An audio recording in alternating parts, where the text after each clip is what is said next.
하나님의 크고 놀라우신 복과 은혜가 여러분과 함께 하시기를 예수님의 이름으로 간절히 축복합니다.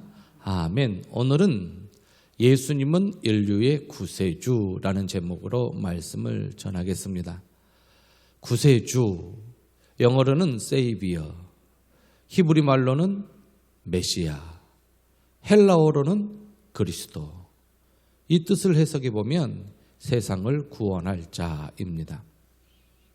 오늘 제목과 같이 누가 구세주고 누가 세이비어이며 누가 메시아이고 누가 그리스도이고 누가 세상을 구원할 자인가? 바로 예수님입니다. 예수님은 인류의 구세주이십니다. 세상을 구원할 자이십니다. 메시아이요 그리스도이십니다. 이것을 모르고 성탄절을 맞이하면 흥청망청 즐기고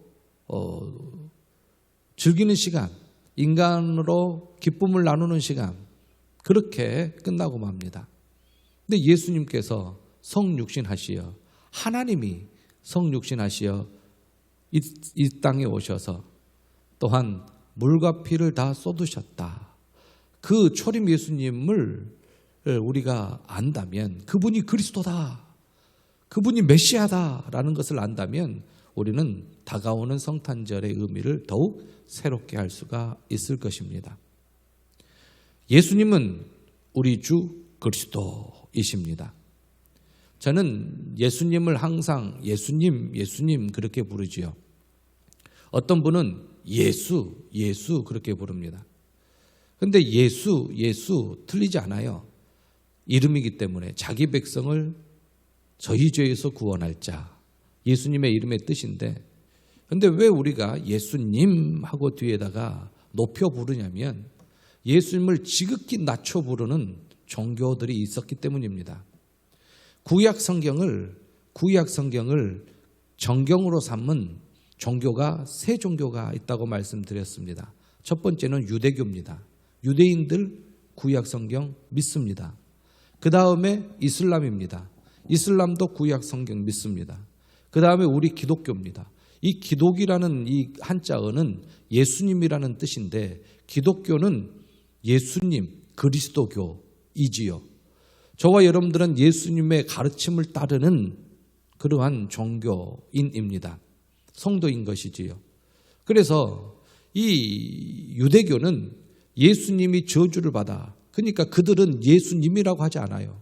예수가 저주를 받아 십자가에 나무에 매달려 죽었다. 그는 저주받은 자이다. 그래서 예수님을 예수님이라고 높이는 유대인들은 없어요. 오실 메시아, 그는 따로 있고, 십자가에 죽은 그 예수는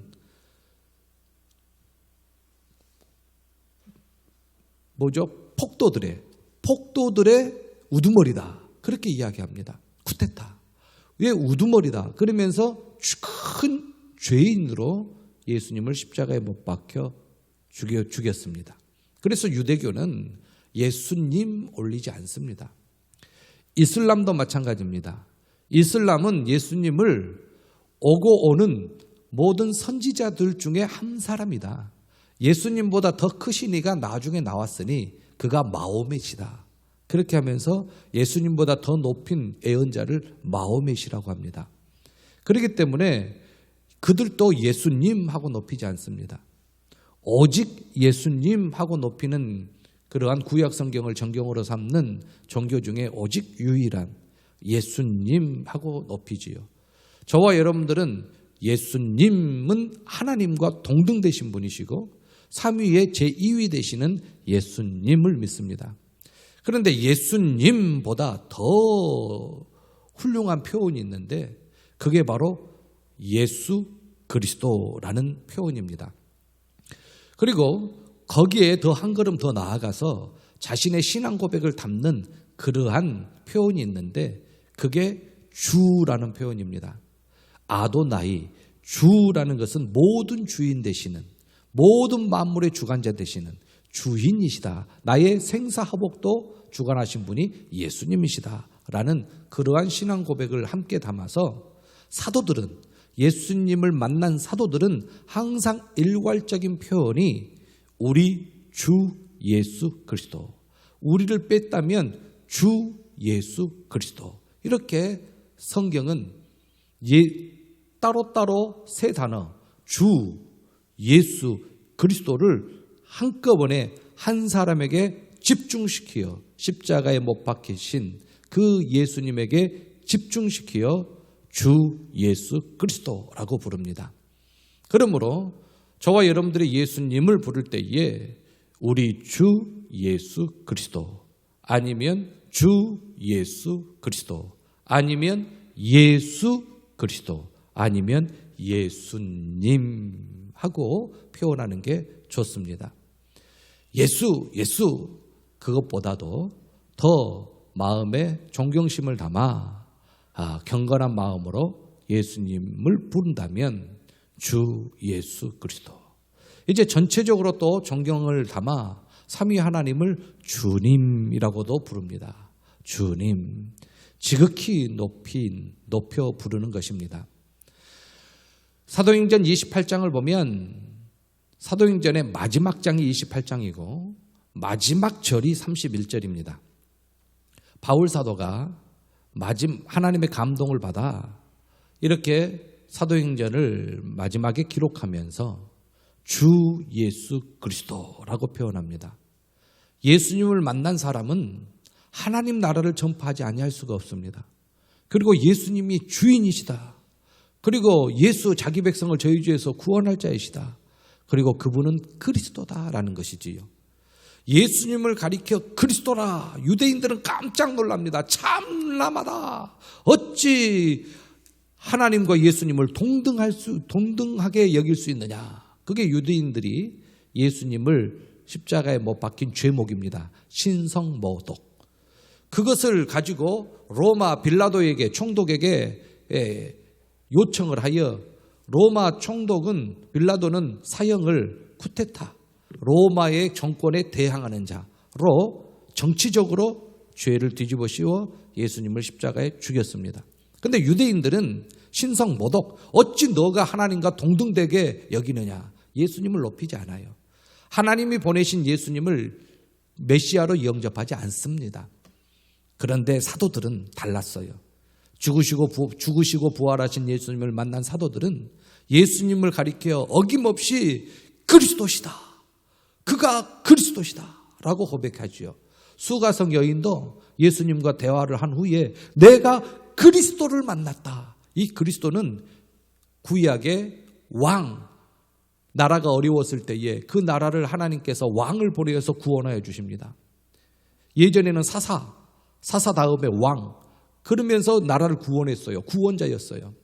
그리고 죄악에 빠져가지고 죄를 씻을 수 없을 때 제사장을 기름 부어가지고 제사장을 중보자로 세워가지고 헌제자가 제물을 가지고 온 것을 하나님 앞에 드리면서 속죄, 일시적인 속죄를 제사장 기름 부어갖고 했어요.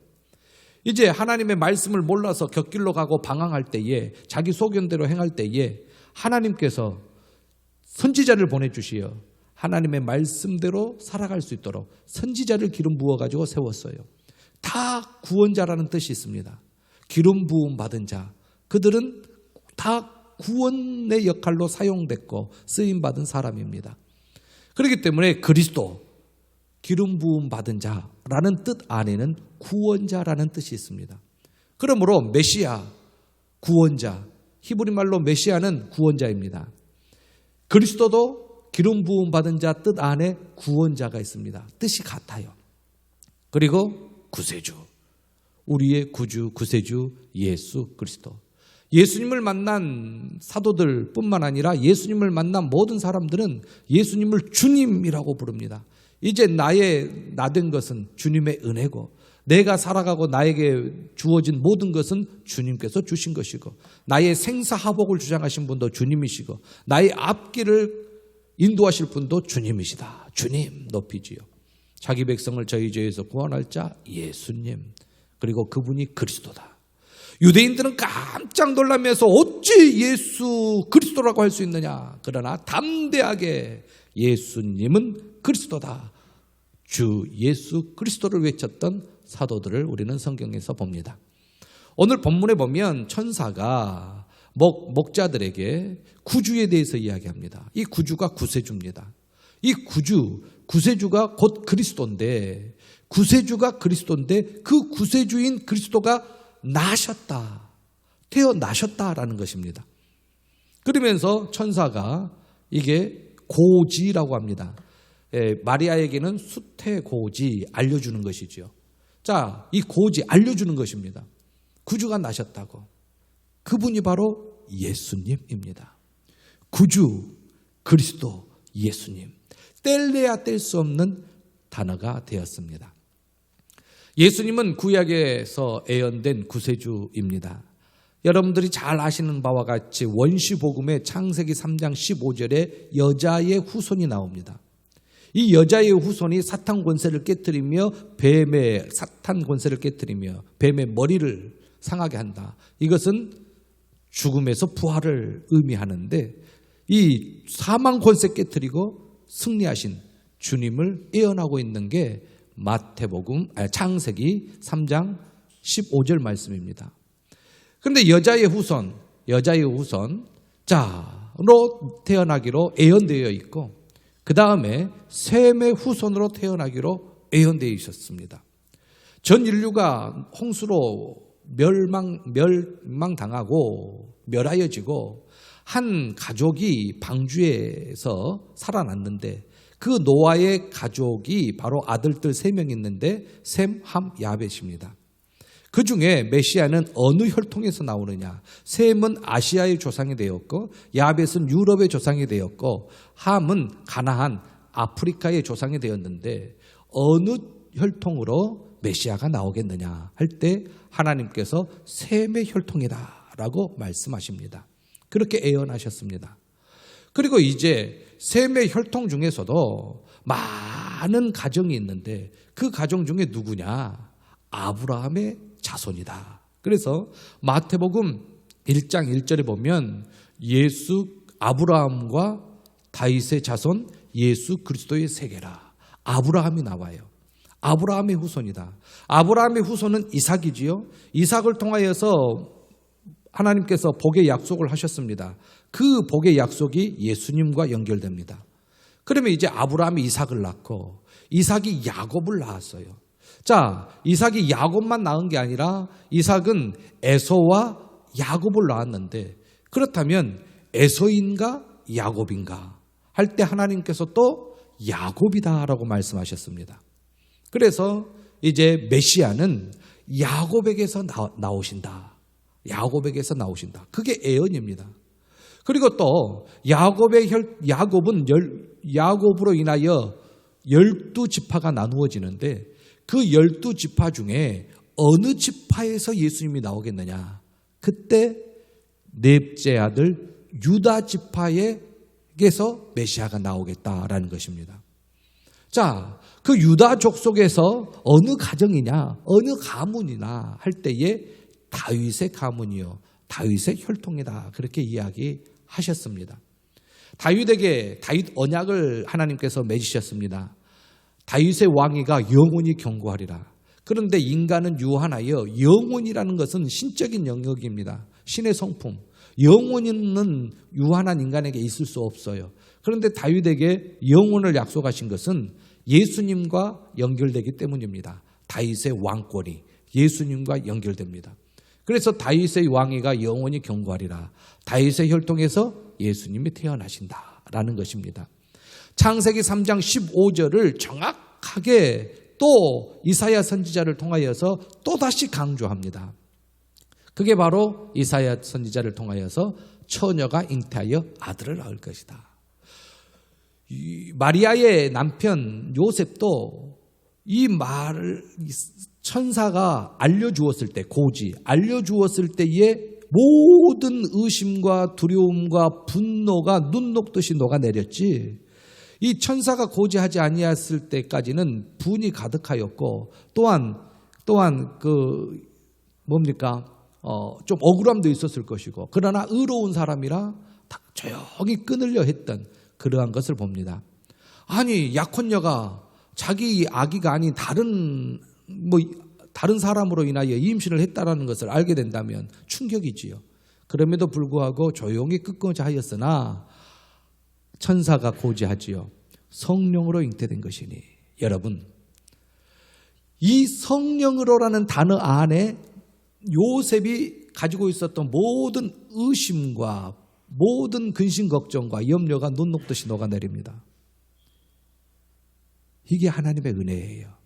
성령은 하나님입니다. 하나님이 하셨다라는 겁니다. 태초에 천지를 창조하신 그 하나님께서 하셨다라는 것입니다. 하나님은 못하실 것이 없으십니다. 무에서 유를 창조하신 분이십니다. 하나님이 실수하신 것은 하나도 없습니다. 하나님이 잘못하신 것도 하나도 없습니다. 하나님이 못하실 것도 하나도 없습니다.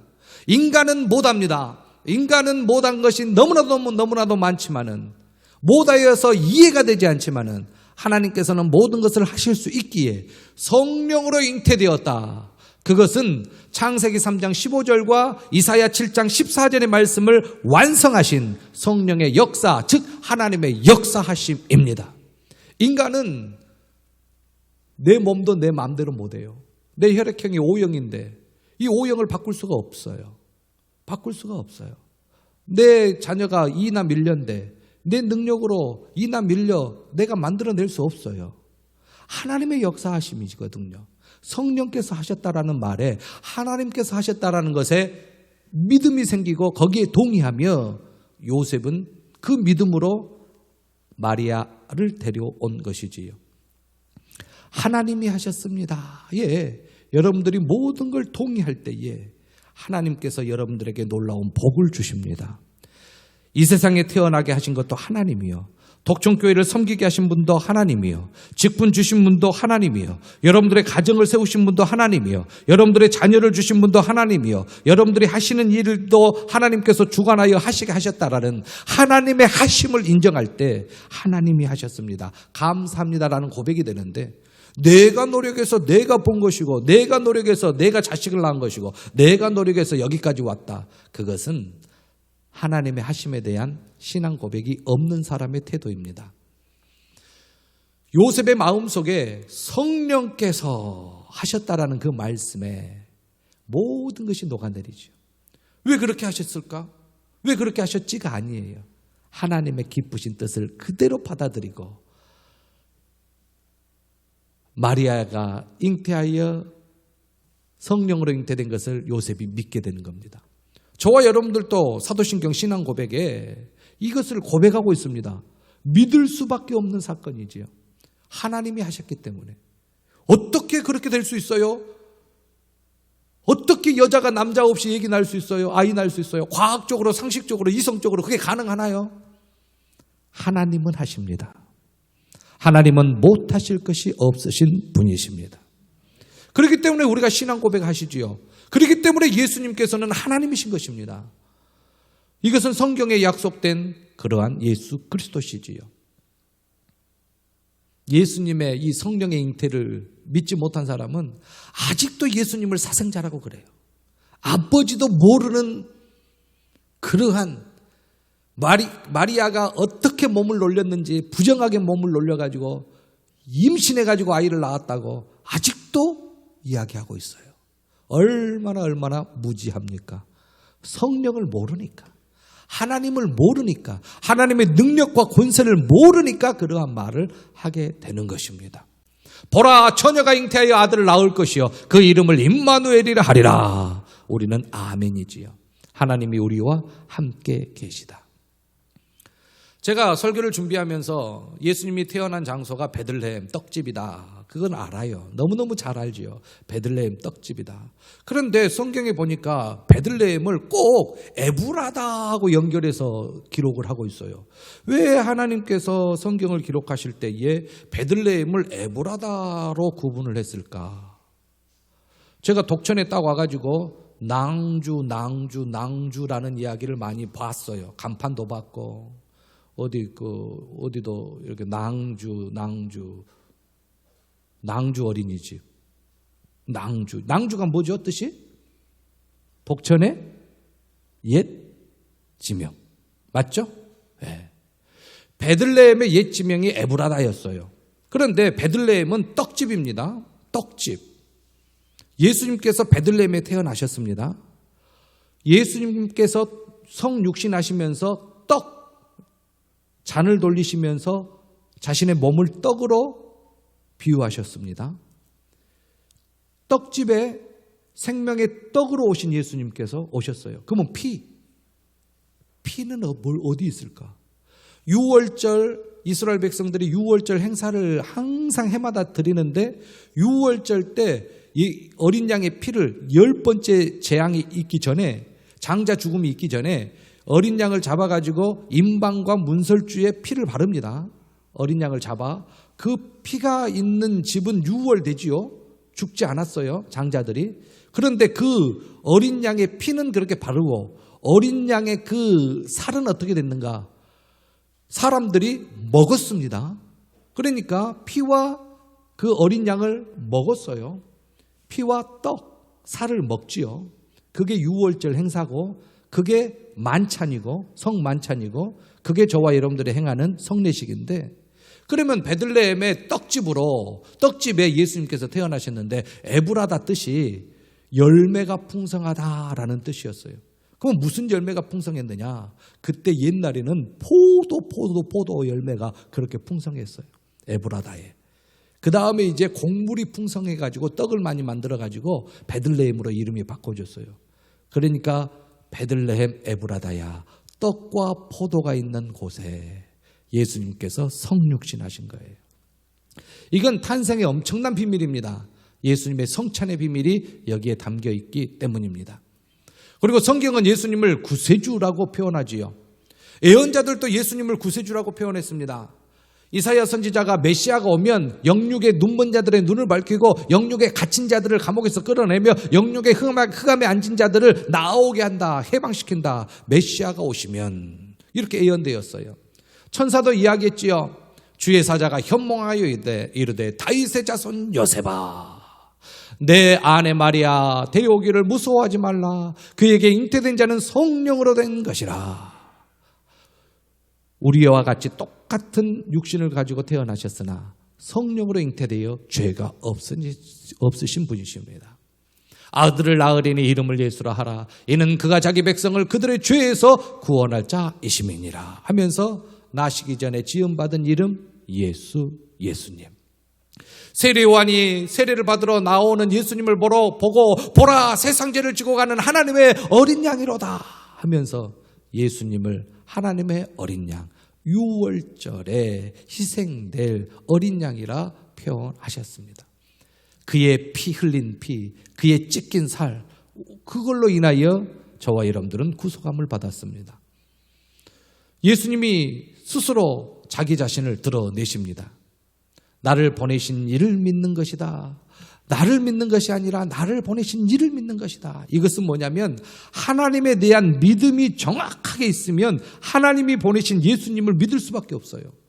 여러분들이 전지전능하신 하나님을 믿으면 성령으로 잉태된 것은 너무너무 쉬워요. 쉽게 받아들여져요. 전지전능하신 하나님을 못 받아들이니까 하나님이 전능하지 않으시니까 못하실 것도 있으시니까 성령으로 잉태된 것을 못 받아들입니다. 그런데 하나님은 전지전능하시다. 못하실 것이 없으신 하나님이고 창조주이시다. 우주에 있는 그 별들을 하나님은 허공에 띄우신다. 우리의 모든 창조물을 하나님께서 창조하셨다. 이게 마음속에 믿어지면 성령으로 잉태된 것도 믿어질 수밖에 없어요. 하나님의 하심이니까. 그래서 예수님의 오심을 믿지 못한 것은 하나님에 대한 믿음이 온전치 않다라는 것입니다. 그리고 예수님께서는 이렇게 하셨어요. 나를 보는 자는 나를 보내신 이를 보는 것이다. 예수님을 통하여 우리는 하나님께로 갑니다. 그래서 우리는 예수님을 통하지 아니하고는 진정한 예배를 하나님께 드릴 수 없어요. 예수님 없는 예배가 어떻게 예배가 될 수 있겠습니까? 예수님이 중보자이신데. 그래서 우리는 항상 예수님을 중보자로 삼고 삼위 하나님께 예배를 드리는 것입니다. 예수님은 빛이시지요. 어둠이 전혀 없으셔요. 그렇기 때문에 저와 여러분들의 죄를 사하여 주시는 분이십니다. 이렇게 예수님께서 자기 스스로 자기를 계시하셨고 세상을 구원할 자로 선포하셨습니다. 예수님은 저와 여러분들의 원죄를 해결하시는 분이시고 자범죄를 해결하셔 주시는 분이시고 그의 영으로 성령으로 저와 여러분들을 다시 오실 예수님을 맞이할 때까지 성령으로 저와 여러분들을 인도하시고 견인하신 분이시다라는 것입니다. 그런데 이 말을 예수님께서 바리새인들에게 했습니다. 그런데 바리새인들을 따르는 자들이 예수님의 말이 옳은 것 같으면서도 예수님께로 다가오지 않습니다. 예수님을 믿지 않아요. 이유가 뭔지 아십니까? 그들은 사람의 영광을 하나님의 영광보다 더 사랑하였기 때문에. 바리새인들은 자신의 권위를 높이기 위하여 또한 존경을 받기 위하여 사람들의 눈치를 보며 자기를 높였고 사람들은 바리새인들의 눈에 거스릴까 봐 바리새인들의 눈에 맞추고 입맛에 맞추어서 신앙생활을 했습니다. 하나님의 영광은 뒷전이고 사람의 영광을 따라가다 보니까 하나님의 진리를 벗어나니 하나님이 보내신 메시아로 믿을 수가 없었던 것입니다. 그들의 신앙생활의 가장 취약점, 가장 핵심, 잘못된 핵심은 사람의 눈치를 보았다. 신앙생활 하면서 하나님께 영광 돌리는 것보다 사람의 영광을 하나님의 영광보다 더 사랑한 그들의 핵심을 부활하신 예수 그리스도를 만난 베드로가 정확하게 꿰뚫습니다. 하나님이 성령의 감동을 주시어 정확하게 꿰뚫어요. 부활하신 예수님을 부활했다라고 증거합니다. 그러니까 부활했다고 증거하니까 바리새인들이 싫어요. 어찌 나무에 달려 죽은 그 저주받은 자가 그리스도라고 할 수 있느냐. 어찌 메시아냐. 어찌 구원자냐. 있을 수 없다 하면서 베드로의 설교를 부정합니다. 외침을 선포를 받아들이지 않습니다. 그런데 베드로가 정확하게 깨뚫지요. 예수님께서 부활하셨다는 것을 증거하니까 사람들이 막 모여들어요. 사람들이 모여드니까 막 집회가 이루어집니다. 집회가 이루어지니까 바리새인들이 어떻게 이런 집회를 누구의 권세를 받고 하느냐, 누구의 권위로 이 집회를 하느냐, 집회 허가를 내줘야 됩니다. 그런데 집회 허가도 받지 아니하고 집회를 열어가지고 부활하신 예수님을 증거하니까 사도 베드로와 사도들을 잡았어요. 그리고 예수님처럼 죽이려고 했습니다. 그런데 보십시오. 베드로가 그들의 마음의 핵심을 꿰뚫지요. 사람보다 하나님께 순종하는 것이 마땅하니라. 그들은 사람에게 순종하고 사람의 영광을 사모했어요. 근데 그걸 꿰뚫지요. 사람보다 하나님께 순종하는 것이 마땅하니라. 그러면서 예수님은 그리스도다라고 외쳤습니다. 한번 볼까요? 너희가 나무에 달아 죽인 예수를 우리 조상의 하나님이 살리시고 이스라엘에게 회개함과 죄사함을 주시려고 그를 오른손으로 높이사 임금과 구주로 삼으셨으니 왕 구세주 임금과 구주로 삼으셨으니 우리는 이 일의 증인이여 하나님이 자기에게 순종하는 사람에게도 주신 성령도 그러하니라 하면서 예수님이 그리스도다.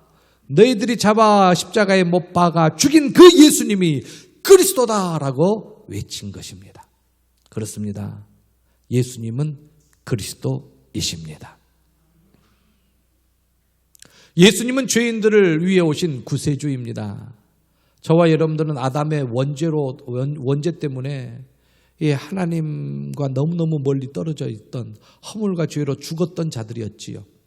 그런데 예수님의 은혜가 아니면 우리는 구속함을 받을 수 없었는데 예수님께서 자기 목숨을 많은 사람의 대속물로 주려고 이 세상에 오셨어요.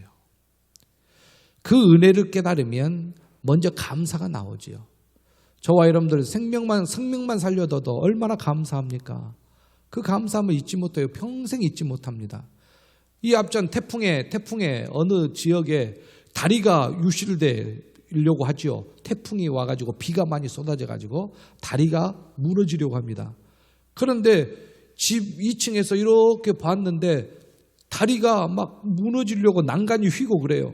그러니까 그냥 그냥 가정에 있었던 차림으로 막 뛰어나가가지고 저쪽에서 건너올 차량을 오지 마라, 가라, 막 우산 쓰고 막 그랬어요.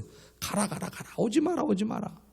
근데 그 사람이 전혀 모르고 오다가 막 앞에서 오지 마라 하니까 후진해서 후루룩 빠지는데 다리가 무너졌어요. 아시죠? 그 두 분이 만났어요. 그 두 분이 만나가지고 생명의 은인이라고 막. 예수님은요, 저와 여러분들에게 예수님은 어느 위치에 있으십니까? 예수님은요. 근데 예수님을 잊어버리고 삽니까? 예수님께 감사하지 아니하고 삽니까? 예수님을 생각하지도 아니하고 삽니까? 예수님은요, 자기 목숨을 많은 사람의 대속물로 주려고 하늘 영광 보자 그 버리시고 이 땅에 오셔서 그 가진 고난과 핍박과 희롱과 조롱을 당하시면서 저와 여러분들을 대신하여 십자가에 못 박혀 물과 피를 다 쏟으시는데 쏟기 전에 채찍 맞은 것은 얼마나 고통스러운데요.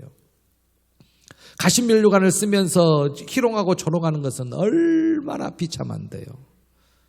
그 예수님을 기억하지 아니하면 아니 되는 것입니다. 그리고 우리는 너무너무 죄가 많아요. 의가 없습니다. 전적 부패, 전적 타락. 그런데 우리를 의롭다고 불러주셔요.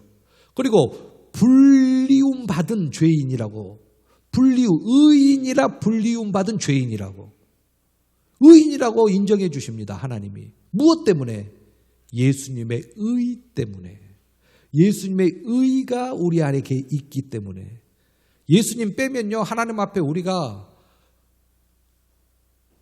의인이라고 인정받을 수 없어요. 예수님을 빼고 하나님 앞에 나아가 보십시오. 하나님이 인정해 주시는가? 예수님을 붙잡고 나아가야 됩니다. 저와 여러분들이 신앙생활할 때 얼마나 많은 죄가 있습니까? 원죄는 해결받았다 하더라도 자범죄가 얼마나 많습니까? 회개해야죠. 자기 백성을 그들의 죄에서 구원할 자, 예수님. 예수님은 진정커 회개하는 자에게 복을 주십니다. 왜 그러냐면 죄인을 불러 회개시키러 예수님께서 오셨기 때문에. 저기 구원파들은 한 번 회개하면 끝이랍니다. 아니에요. 한 번 회개해서 끝나지 않습니다. 한 번 세수했다고 영원토록 세수하지 않는 건 아닙니다. 원죄는 해결받았어도 자범죄가 있어요. 항상 우리는 하나님 앞에 회개하는 심령으로 살아가야 되지요. 그리고 옛 언약이 에덴 동산의 중앙에 선악을 알게 하는 나무의 실과를 세우고 동상 각종 나무의 실과를 따먹되 중앙에 있는 선악을 알게 하는 나무의 실과는 따먹지 말라. 따먹는 날에는 반드시 죽으리라. 옛날 성경 정령 죽으리라. 우리는 죽어요. 정령 반드시. 이 옛 언약의 깨트림, 파괴의 대가는 사망입니다. 죄의 삭슨 사망. 여기에서 인류가 구원받을 사람이 아무도 없어요. 그런데 예수님이 오셔서 새 언약을 이루셨는데 그 새 언약이 저와 여러분들의 죄를 속량하시고 단 한 번 희생제물로 죽으시어서 새 언약을 이루셨는데 그 새 언약이 영원한 기업 하나님 나라입니다. 예수님을 통하지 아니하고는 하나님 나라에 갈 수가 없는 것입니다. 옛 언약을 새 언약으로 이루신 옛 언약의 깨트림을 새 언약의 언약으로 세우신 예수 그리스도를 우리는 믿는 거죠. 예수님 안에 놀라운 비밀이 담겨져 있습니다. 예수님께서 복음을 전하시면서 아울러 함께 하셨던 것이 약한 것을 고치신 것입니다. 저와 여러분들의 육체의 한계가 있어요. 마음에도 심히 상처를 받고 한계가 있어요. 이걸 고치실 분은 하나님밖에 없어요. 저와 여러분들의 모든 앓은 곳을 고치실 분은 우리 예수님밖에 없다라는 거예요. 예수님께서 이 세상에 오셔서 각종 병에 걸려 당하는 자, 귀신 들린 자, 간질하는 자, 중풍병자 다 고치셨어요. 그런데 요즘은 코로나 때문에 교회 안 온다 하는데 예수님께서는 못 고칠 질병이 없어요. 다 예수님께서는 고치십니다. 예전에 제가 신앙생활 할 때 폐병 환자가 고침받았어요. 암병 환자가 나았어요. 교회 안에서는 이러한 역사가 일어납니다. 지금도 일어납니다. 못하실 것이 없으십니다. 하나님의 능력은 죽은 자도 살리시는 능력을 가지시고 계십니다. 이렇게 교회 안에서 초창기 때는요, 많은 병자들이 고침받았어요. 지금도 우리 독촌교회를 통하여서 회복의 역사, 치유의 역사, 고침받는 역사가 있을 줄로 믿습니다. 눈에 보이지 않지만은 하나님께서는 놀랍게 역사하시거든요. 예수 그리스도를 구주로 믿고 하나님 앞에 나와 간구하는 자, 주여 고쳐 주시옵소서. 주여 고쳐 주시옵소서. 주여 회복시켜 주시옵소서. 하나님은 못하실 것이 없어요. 너무너무 좋으신 하나님, 전지전능하신 하나님. 그리고 예수님께서는 이 세상에 오셔서 하나님의 뜻을 행하는 본을 보여주셨어요. 인간은 너무나도 어리석어서 어떻게 살아가는 것이 하나님의 뜻을 행하는 것인지 알지를 못했어요. 그런데 예수님께서 하나님의 뜻을 행하는 본을 보여주셨는데, 예수님께서 행하신 하나님의 뜻은 복음으로 말미암아 죽었던 자들을 살리신 것이지요. 그것을 예수님께서 이루셨습니다. 예수님께서는 많은 제자들을 부르셨지요. 제자들이 또 다른 제자들을 또한 삼았습니다. 그 제자들이 한결같이 누구를 본받아 따라가냐면 예수 그리스도를 본받아 따라갔습니다. 그러므로 저와 여러분들은 이제 예수님도 충분한 좋은 표현이고 예수님보다 더 훌륭한 표현이 있다면은 예수 그리스도. 이 그리스도는 신성이 있기 때문에 예수님은 하나님이시다라는 고백이 예수 그리스도입니다. 그리고 그 예수 그리스도께서 나의 주인이십니다. 주 예수 그리스도. 그리스도는 구원자입니다. 예수님은 자기 백성을 저희들의 죄에서 구원할 자입니다. 그분이 주인이시다라는 고백인데, 아도나이. 사도행전 4장 12절에 보면 다른 이로서는 구원을 받을 수 없나니 천하 사람 중에 구원을 받을 만한 다른 이름을 우리에게 주신 일이 없음이라 말씀하십니다. 오로지 구세주, 인류의 구세주, 저와 여러분들의 구세주, 우리 주 예수 그리스도이십니다. 그러므로 저와 여러분들이 이제 이러한 고백을 많이 했으면 좋겠습니다. 저도 기도를 마칠 때에 예수님 이름으로 기도합니다. 예수님이라고 항상 이야기하죠. 어떤 분들은 예수 이름으로 기도합니다. 예수 이름으로 기도합니다가 귀에 거슬릴 때가 있어요. 왜 그러냐면 저쪽 예수를 폄하시키는 사람들이 예수 했기 때문에. 그래서 우리는 예수님. 그런데 그 예수님은 인성과 또한 신성을 겸비해 있는데 완전한 신성을 딱 예수님께 붙이는 그리스도라는 단어가 있습니다. 신성. 그래서 예수 그리스도, 하나님이라는 거죠.